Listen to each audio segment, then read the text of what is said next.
जय माँ लक्ष्मी भक्तों।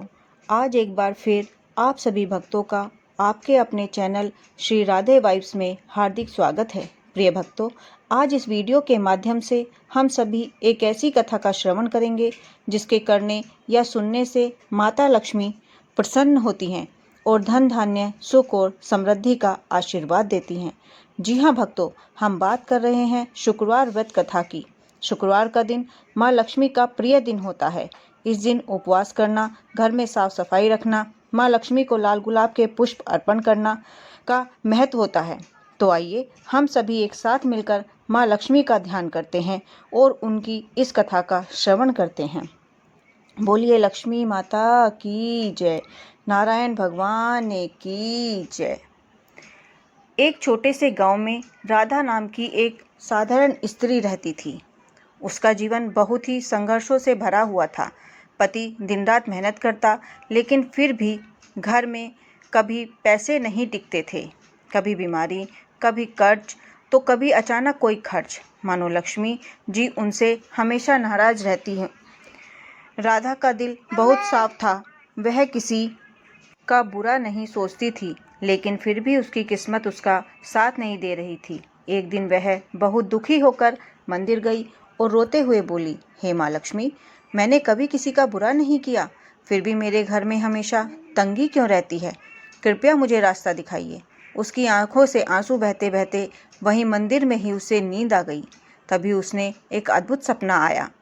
सपने में एक दिव्य प्रकाश हुआ और उसमें से माँ लक्ष्मी प्रकट हुई। उनके चेहरे पर मधुर मुस्कान थी।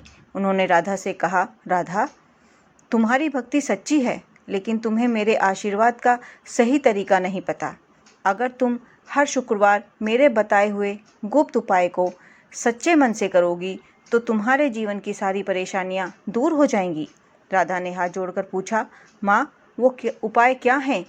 माँ लक्ष्मी बोली, हर शुक्रवार सुबह जल्दी उठकर घर की अच्छी तरह सफाई करना, फिर स्नान करके साफ कपड़े पहनना, घर के मंदिर में घी का दीपक जलाना, सफ़ेद या गुलाबी फूल चढ़ाना और सच्चे मन से मेरा स्मरण करना। लेकिन सबसे ज़रूरी बात, उस दिन किसी भूखे को भोजन कराना और किसी का दिल न दुखाना।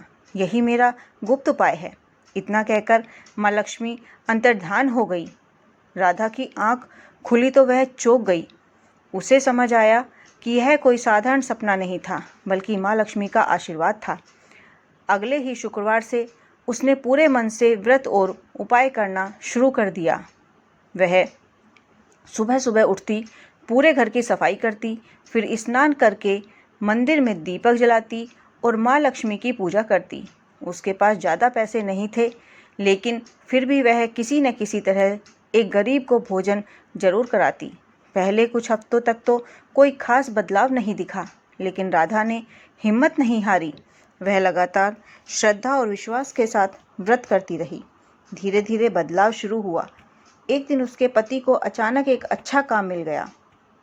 फिर कुछ ही समय में उसकी आमदनी बढ़ने लगी, घर के खर्च पूरे होने लगे और थोड़ी थोड़ी बचत भी होने लगी।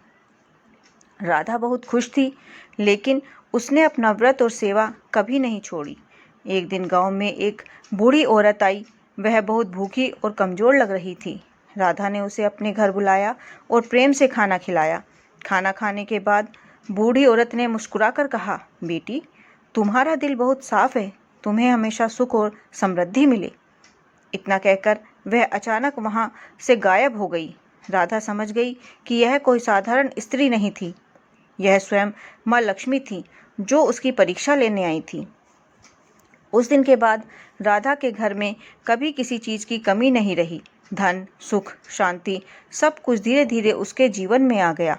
लेकिन सबसे खास बात यह थी कि राधा कभी घमंडी नहीं बनी। वह हमेशा विनम्र और दयालु रही और हर शुक्रवार को अपना व्रत और सेवा जारी रखी। उसकी कहानी में पूरे गांव में फैल गई। लोग उससे पूछने लगे, राधा, तुम्हारी किस्मत कैसे बदल गई? राधा मुस्कुरा कर कहती, यह कोई जादू नहीं है, यह सिर्फ सच्ची भक्ति, सेवा और विश्वास का फल है। माँ लक्ष्मी को खुश करने का सबसे बड़ा उपाय है किसी का दिल न दुखाना और ज़रूरतमंद की मदद करना। इस कथा से हमें यह सीख मिलती है कि सच्ची भक्ति सिर्फ पूजा पाठ से नहीं, बल्कि अच्छे कर्मों और सेवा से होती है। माँ लक्ष्मी वहीं निवास करती हैं जहाँ सफाई, शांति और दया होती है। बोलिए लक्ष्मी माता की जय, नारायण भगवान की जय। कथा संपन्न होने के साथ ही मेरी आप सभी भक्तों से प्रार्थना है कि यदि यह कथा आपको पसंद आई हो तो इस वीडियो को लाइक करें और अपने परिवार और मित्रों के साथ साझा करें, ताकि सभी माँ लक्ष्मी की कथा सुनकर उनके चमत्कारों का अनुभव करें और माँ लक्ष्मी का आशीर्वाद प्राप्त कर सकें।